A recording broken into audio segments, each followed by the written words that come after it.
Isang linggo bago ang Pasko, kapansin-pansin ang epekto ng COVID-19 pandemic maging sa mga terminal ng bus. Ang dating hindi mahulugang karayom na dami ng mga pasahero dito sa City of San Fernando, Pampanga, ganito na ngayon ang sitwasyon. Naabutan namin si Aling Virginia Lasigan mula Subic, Sambales. Bukod sa kakaunti ang biyahe, marami rin umanong kakailanganing travel at health documents bago makasakay ng bus. Nag-advance booking din siya upang tiyak na may maupuan. Limitado lamang kasi ang pinapayagan sa loob ng bus bilang pagsunod pa rin sa strict health protocols.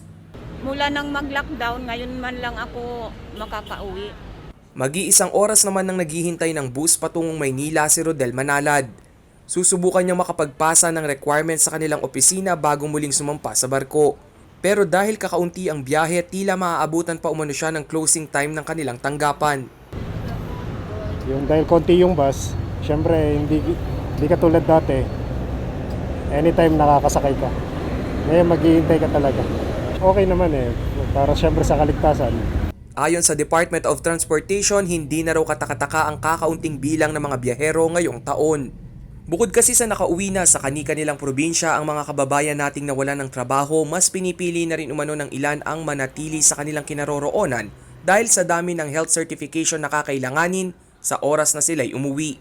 Samantala, ang dati-rating 10 minutes interval ng mga bus na dumarating at umaalis sa mga terminal ay tumatagal na ngayon ng kalahati hanggang 1 oras.